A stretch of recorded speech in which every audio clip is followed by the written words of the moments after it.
Magandang hapon po, Kong Dante Marcoleta.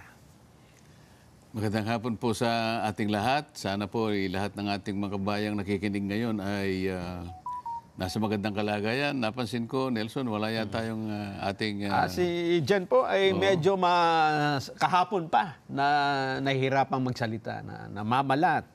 Kaya nagpahinga po muna sandali. Baka nag-concert. Nag-concert. Pero ang pinanood ko po kanina ay yung mainit ang talakayan dyan sa TRICOM tungkol sa mga vloggers. Kung ang problema ko, konti lang ang dumalo. At yung may dumalo pang isa, ay mukhang hindi pa yata... Kasi siya yung narinig ko, nagle-lecture tungkol sa kung paano ang sawata sa mga fake news. Yung kali-lecture niya, napansin ko siya eh. Aha, okay. Pero kung hindi siya nag-lecture, baka hindi ko na siya nakilala eh. Aha. Ay, ibig sabihin, that time nyo lang siya na... Doon ko kasi napatingin ako sa kanya sapagkat para siyang nagle-lecture nga. Opo, oho. At ang sinasabi, tama naman yung sinasabi niya na kapag yung mga kritisismo ay patungkol sa mga lingkod bayan, mga public figures, public officers, hindi mo kagad masasabing malicious. Aha, tama. Sapagkat ang pamantayan dyan ay sa public figures, pangkaraniwan na kayo ay talagang babanatan. Yes. At huwag kayong maging balat sibuyas. Ang pagkakaiba doon sa mga pribadong mamamayan, ayun ay dahil hindi naman sila mga walang katungkulan sa gobyerno, pangkaraniwan ay palaging malisyoso kagad ang turing kapag binanatan sila. Yeah. So sinasabi niya na pagka public figures, iba po kanya yung pamantayan, iba yung threshold. Tinitingnan ko siya sapagkat alam naman, siguro bugado ito ka. Kaya lang nung mapansin ko, parang nakakamukha ito ka ko yung bumibira sa akin. Kasi paminsan-minsan nakikita ko sa social media, hindi ko makakalimutan yung mukha na yun eh. E di tinignan ko yung yung para masiguro ko, binalikan ko yung mga vlogs. Oo, yung... Kasi sinabi niya yung niya eh. Pati yung kanyang parang pseudonym, parang yung nom de guerre. Sinabi niya, yun ang ginamit ko. Lumitaw ngayon yung vlogs niya. Ito nga, yun eh, sabi ko. E di, ko, ni-scroll kong ganyan hanggang sa makita ko yung isa. Na ang title ng kanyang vlog ay, ayan, yung nagsasalita na yan. Huwag kayong maniniwala, sabi niya, sa mga pakulo at panlilin lang ni Marcoleta. So tinanong ko siya, sabi kong ganun, pwede ba akong, bigyan mo ka ako ng katibayan yung sinabi mo ka akong mga pakulo at mga panlilin lang na ginawa ko. Tapos nung umpisa, hindi siya makapagsalita. Sabi niya, para po yatang, ba't hindi ka ako sigurado? Kasi ako, pagka ako'y nang batikos o nang akusa ng tao, kabisado ko ako yung sinasabi ko. Ayan. Palagi ko po kanya, ito yung nung kayo po ay... Sarali daw. Nasarali na nga yan o nga. O sige, nandun nga kakuha ko eh. Ano ka kung panlilin lang ang aking ginawa? Lalong hindi niya maano, no? Hanggang sa, ayun, nangangatwiran. Eh, siyempre, sabi ko, abogado ka pa naman. Ibig mo sabihin ka ako mapapasunod mo ka ako yung mga followers mo, yung kung sino may nanonood sa'yo. Bilang isang abogado, baka ginagalang ka pa ng mga yan. Nagtuturo ka pa pala sa isang reputabling eskwela. Ayun nga. Ibig mo sabihin, hindi mo man lang ako masabi sa akin ngayon kung anong panlilin lang ang aking ginawa. Kamunti ko pa nga siyang pinakukontem ko, wala lang yung... Hindi na raw ako member ng komite. Yun nga yung disadvantage. Palagi na lang nila akong... wala na baka akong isa man sa inyo na membro ng komiting ito. Si Paduano naman, hinihintay ko. Nangako siyang babalik, hindi na bumalik eh. Kong, nakita ko no, nagkaroon ng medyo mahabang gap. Mukhang hinanap niya yung sinasabing vlog eh. Oh, nahanap naman niya. At nung nakita niya doon, hindi yung October rally. pa pala ito. October. Matagal na pala. 4 na buwan na nakararaan. At ang paksa ng vlog na yon ay tungkol dun sa pagpunta nyo sa Naga. Na gusto ko sanang ipasinag ngayon dahil sa binigay ko kay Direk eh. Baka nakuha na kaya ni Direk. Tingnan ho natin ha. I-send niya sa amin. Masusukat natin. Kung ready na. Diyan niya binase. Pinakinggan ko rin. Tinignan ko. Yun ang binasa niya. Nasabi niya ay eto, naku, wag na, pakulo lang ito, wag tayong magpapanin lang. Panlilin lang ito, parang gano'n ang gusto niyang sabihin. Oo, sapagkat kanya, kapag tiningnan mo kung ano yung kanyang ano kanyang plataforma, Oo. yan kanya ang nagsara sa ABS-CBN. Ang yabang ng taong yan, sabi niya. Sabi sa inyo. Hindi doon sa Yan vlog. nga, yung sinasabi niya, na tungkol sa inyo. Ano ka kung kayabangan ang ginawa ko kako sa kanya? Hindi siya makapagsalita eh. Nandiyan na ba yung ano? Tingnan nga natin, sige. Ayan. Basahin mo nga. Ayan, mababasa mo ba dyan? Reading from netizens' reactions on my brief and casual meeting with former VP Lenny after my trip to Sipokot, I now realize how really divided our people are. Reaching out to all our leaders can also be personal. Our ability to show our humanity beyond the realm of politics. How else are we able to exemplify the true meaning of statesmanship if you refuse to extend your hand to all who wants to grasp it? I believe unity always begins with a handshake. Ayan. Yan ang kanyang... Yan pinagbatayan niya yan. Yan ang pinagbatayan niya na yan daw ay pakulo at panlilin lang. Ay, baba, paano hindi ka may inis sa isang taong sinasabi pa naman niya sa sarili niya, abogado siya. Sabi ko, nasaan ang panlilin lang dyan? Yun po kanya yung aking opinion. O yun nga, ang binabanggit ko kanina ko. Wala ka kung panlilin lang dyan. Ikaw ang nanlilin lang ng kapwa mo. Yan. Kung wala ka kung masabi, kung hindi, magdahilan ka na lang. Yun nga kung nagtago siya doon sa salitang opinion, nakalimutan niya na hindi lahat ng sabihin ay opinion. Pwedeng aligasyon. Kapag ka aligasyon, sinabi mo, manloloko, sinungaling, nananakaw, aligasyon yan. Hindi opinion yan. Di ba kung dapat meron kang basihan. Ang problema, wala ho siyang, inaamin niya, wala siyang basihan. Kaya sabi niya, Hindi, yun lang daw ang basihan niya. Opinion lang niya. Opinion niya. Oo. O ngayon, bahala nang humatol sa kanya yung mga nakikinig at nanonood sa kanyang mga vlog. Sinasabi pa naman niya kanina, pagka daw hindi siya nakapag-vlog, hinahanap daw siya. Hinahanap. At tinatawagan daw siya. At, Sir, bakit wala pa po kayong vlog? Isip-isipin mo. Nakapanlilin lang pala eh. Meron ho talaga siyang napasusunod eh. Oo. Anyway, yung hearing kanina, ipinatawag nga yung mga vloggers na di umano'y nakalalampas doon sa panuntunan na kung saan ay hanggang doon lang sila. Pinapaliwanag ko nga na ang ating mismong saligang batas ang nagsabi na yung ang tawag dito yung free speech. Aha. Yung paggawa sabi kasi ng saligang batas natin kung pagbabatayan natin yung ating Bill of Rights, no law shall be passed abridging the freedom of speech, of expression or freedom of the press. Opo. So talagang kabawal-bawalan yon. Opo. Bagamat yung salitang yon ang pinagbabawalang una dyan kasi no law kanya. Ibig sabihin, mambabatas ang Kongreso. Aha. Ngunit, isinaalang-alang naman ng ating saligang batas yung iba pang mga interest na dapat balansehin, yung mga interest ng lipunan. Katulad ng national security, di ba? Yung public order. At saka yung karapatan nga ng taong bayang maapektuhan noong pagpapahayag. Ngayon, ang isa pang qualification noon, sabi ko, pagka yung pagpapahayag, pagka yung kritisismo ay directed sa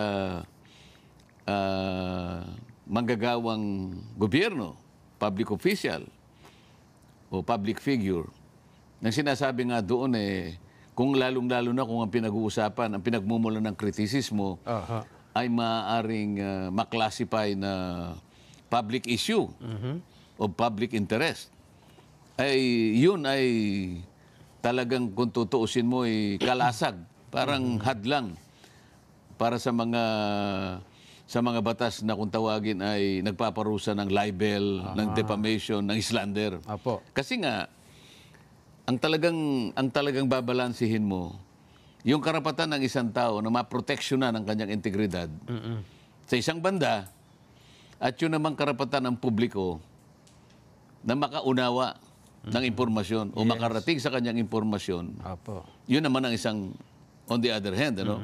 Yun ngayon ang talagang babalansin mo. Binabalanse. Kaya ang naging tuntunin nga kapag ka public figure ka, pag ikaw ay public official, sabi nga ng mga ibang pagdidesisyon sa Korte Suprema, huwag kang onion skin. Huwag kang balat sibuyas. Yes, oo. Oo.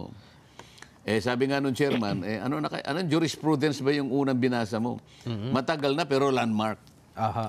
Ibig sabihin, kahit na matagal na, hindi naman pinapalitan sapagkat relevant pa rin hanggang sa ating panahon. Umiiral pa rin, ano? Oo. Kanina nagsisimula nga yung vlogger na yun na binabanggit niya yung mga yun. Kaya napagtapunan ko siya ng pansin.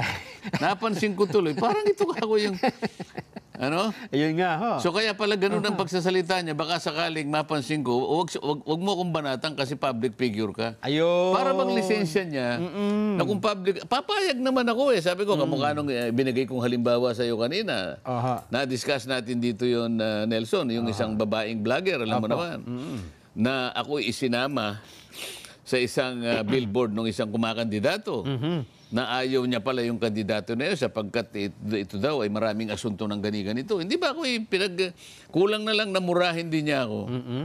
Sabi ko, pinatawad ko na yun sapagkat ang nakita niya, ang pagkakala niya ka ako, nagkamali siya. Pero yun, may pinagbatayan siya, yung pagkakamali niya na ano eh. Pero ito hindi pagkakamali ito. Kung babasahin mo, wala namang masama na extend mo yung kamay mo para sa isang naging leader ng ating bansa. Kung ang pag-uusapan ay yung personal relationship, kahit doon lang magsimula yon para ipakita mo na wala namang personalan. Naging opisyal siya ng ating bansa, naging pangalawang pangulo. May masama bang ano doon? May masama bang tinapay doon? Bakit pagmumulan ng isang sinasabi niyang opinion na yun ay panlilin lang? Panlilin lang daw sa taong bayan, no? Hindi niya kaya ang pangatuwiran.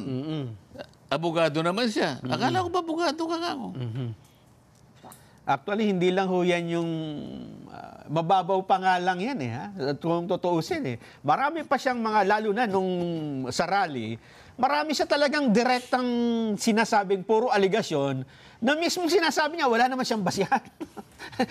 Kaya natatawa na lang ako eh. Kung nung nandoon at sinabi niyang halos hindi siya makasagot eh. Dahil sa alam niyang hindi niya... Nabanggit niya rin yung INC rally. O sige ka, kung dumako tayo doon sa INC rally. Dahil po nagsalita po kayo ron, sabi niya. Inaamin kong nandun ako. Ano doon ka ako sa sinabi ko, ang may panlilin lang. Sabihin mo ka ako para sa ganun ay maipaunawa natin. Opo. Wala naman siyang masabi. Totoo yun. Iparinig natin para sa kapakanan ng mga hindi nakapanood. Pakinggan nga natin yung part na yon. So, tungkol po yun sa post ni Honorable Congressman Marcoleta. Sabi niya, reading from netizens, reactions on my brief and casual meeting with former VP Leni. After my trip to Sipocot, I now realize how really divided our people are. Reaching out to all our leaders. Kaya lang nung ikaw ay nag-vlog, ito yung title ng vlog mo sa akin eh. Huwag maniniwala sa pakulo at panliling lang ni Marcoleta. Ano ang panliling lang ko, attorney? Public figure ako, pero kailangan malaman ko, sapagkat dito lang may malis ka na eh. Una, hindi mo ako kilala, ikaw hindi rin kita kilala. Pero dito lang sa title na title pa lang, huwag maniniwala sa pakulo at panlilin lang ni Marcoleta. Attorney, kahit kailan wala akong nilinlang na mamamayan ng Pilipinas. Wala kang karapatan na akusahan mo ako ng ganito. Kung ang pinag-uusapan ay gusto mo lang ma-informahan ang mga nagpa-follow sa iyo kung sino-sinong maraming nagpa-follow. Pwede mo ba sagutin ito muna? Ano yung panlilin lang na sinasabi mo rito? Marami na po kasi akong naging hindi ko ano yung particular na Ito pakikita ko sa iyo, ayan hindi ko po alam kung anong particular doon na Attorney, gumawa ka ng vlog. Yes po, ako pong Responsibilidad mo sa public ito, lalong-lalo na yung naniniwala sa'yo. Hindi ako maniwala kung paano mo silang napaniwala. Pero itong sinabi mong ito, may pakulo ako at panlilin lang. Ito yung sagutin mo. Hindi ako naniniwalang hindi mo naalala ito. Mr. Chair? Mr. Chair? Actually po, dun yata yan sa rally ng Iglesia ni Cristo na naging subject din ako po ng programa ninyo sa yung dalawang pong kasama Honorable Congressman Marcoleta. Ako po yung naging subject nyo doon ni Saganang Mamamayan. Kasi ako yung nag-comment na sabi ko, dapat yung Iglesia ni Cristo kung talagang malaki yung mobilization nila, doon nila gawin sa Luneta, huwag sa Liwasan. Yun yung kasi, pag sa Liwasan... Attorney, huwag mong nililihis ang usapan. Ano? Ang Hindi, yun po pinag-usapan yung panlilin lang na sinasabi mo at pakulo. Walang kinalaman yung rally ng INC dito. Doon ko po kita, Honorable Congressman Anong Marcoleta. panlilin lang ginawa ko doon sa rally? Yung po yatang speech nyo doon Hindi sa pa yata, kailangan siguruhin mo. Nagsalita ko doon, anong parte ng speech ko ang nilinlang ko ang mamamayang Pilipino? Honorable Congressman Marco, yung reaction ko po yata yung speech nyo po doon sa Ano stage. nga, kung alam mo yung speech ko, ano yung panlilin lang doon? Tingnan ko po dito sa ano ko kung ano yung ang dami ko na po kasi naging content tungkol po. Hindi ganun. So tungkol po yun sa post ni Honorable Congressman Marcoleta. Sabi niya, reading from netizens, reactions on my brief and casual meeting with former VP Leni. After my trip to Sipokot, I now realize how really divided our people are.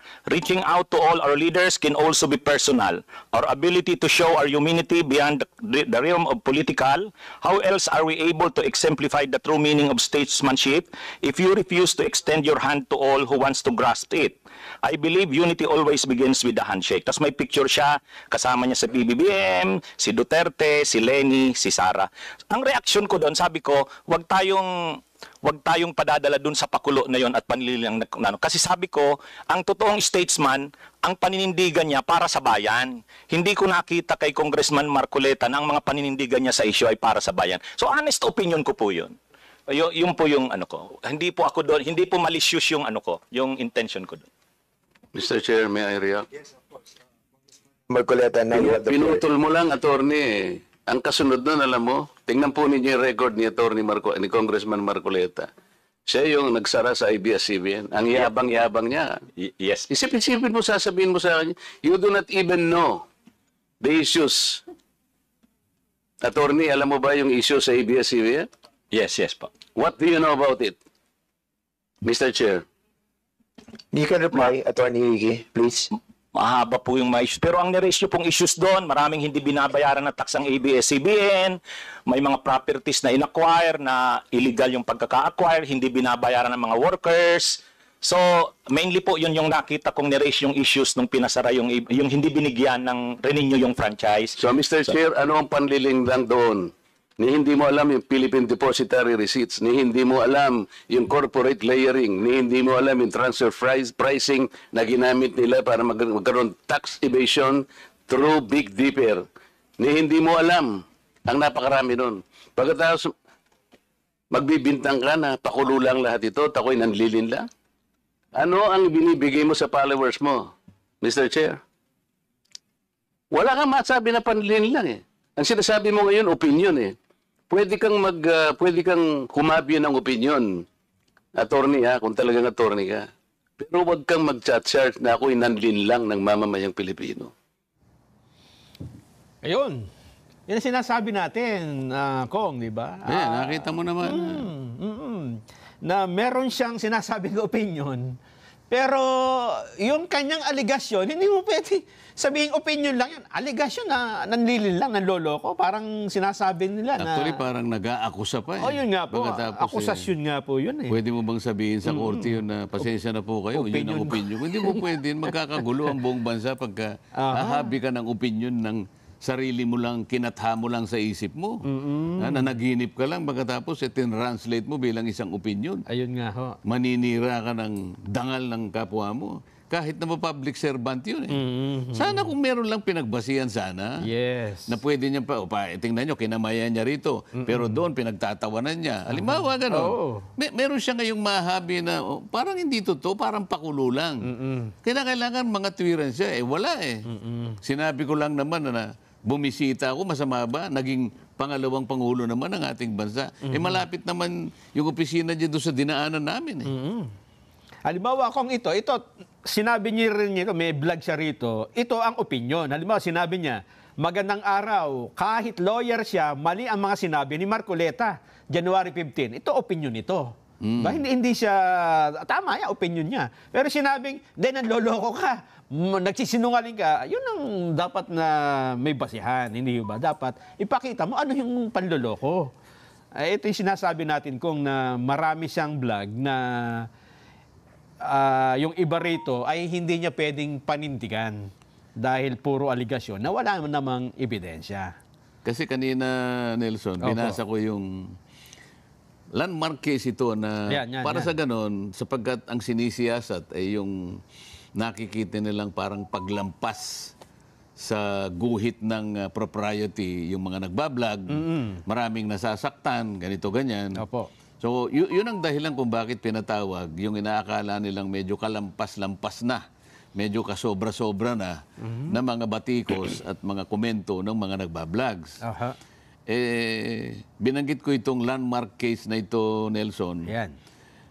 Ito'y panahon pa ng kopong-kopong talaga. Pero landmark, ibig sabihin, hindi pa naman nire-reverse ng Korte Suprema. Ibig sabihin, yung kanyang relevance, hanggang ngayon, ay applicable pa.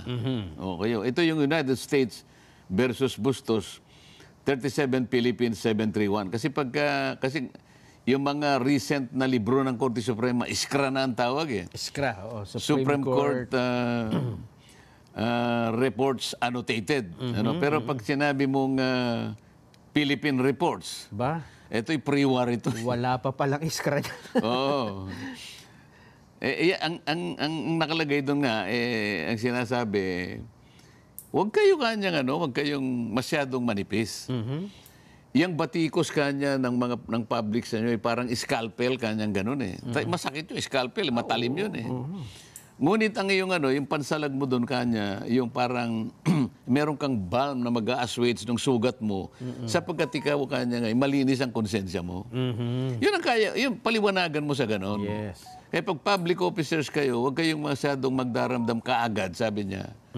Kapag kayo ay binabatikos. Yun ang karakter ng isang public. Kasi kailangan din namang makriticize kayo para sa lumiwanag kung ano talaga yung nangyari sapagkat ang pinag-uusapan may kinalaman sa interes ng buong bansa.